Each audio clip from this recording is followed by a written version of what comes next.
Because I know a lot of people in Michigan that are planning to vote for Trump, and they don't necessarily like him that much, and they don't necessarily agree with him. They're not racist and rednecks, they're actually pretty decent people. And so I wanted to sort of, after talking to a number of them, I wanted to write this. And Donald Trump came to the Detroit Economic Club and stood there in front of the Ford Motor executives and said, if you close these factories as you're planning to do in Detroit and build them in Mexico, I'm going to put a 35% tariff on those cars when you send them back, and nobody's going to buy them. It was an amazing thing to see. No politician, Republican or Democrat, had ever said anything like that to these executives. And it was music to the ears of people in Michigan and Ohio and Pennsylvania and Wisconsin, the Brexit states. You live here in Ohio, you know what I'm talking about. Whether Trump means it or not is kind of irrelevant, because he's saying the things to people who are hurting.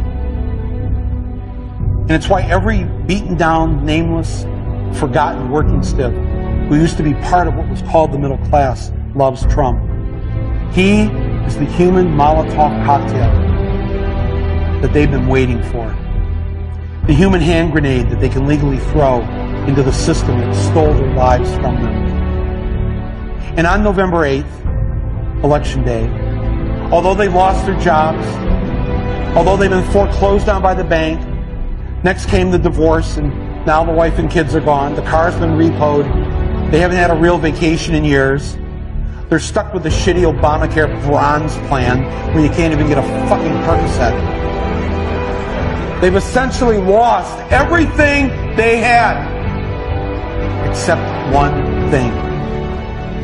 The one thing that doesn't cost them a cent and is guaranteed to them by the American Constitution, the right to vote. They might be penniless, they might be homeless, they might be fucked over and fucked up. It doesn't matter, because it's equalized on that day. A millionaire has the same number of votes as the person without a job. One. And there's more of the former middle class than there are in the millionaire class. So on November 8th, the dispossessed will walk into the voting booth, be handed a ballot, close the curtain, and take that lever, or felt pen or touchscreen, and put a big fucking X in the box by the name of the man who has threatened to upend and overturn the very system that has ruined their lives. Donald J. Trump. They see that the elites who ruined their lives hate Trump. Corporate America hates Trump. Wall Street hates Trump. The career politicians hate Trump. The media hates Trump after they loved him and created him, and now hate him. Thank you, media. The enemy of my enemy is who I'm voting for on November 8th.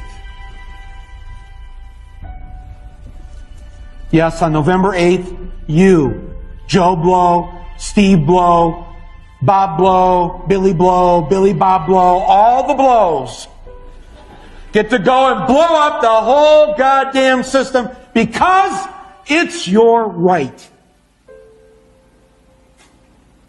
Trump's election is going to be the biggest fuck you ever recorded in human history. And it will feel good.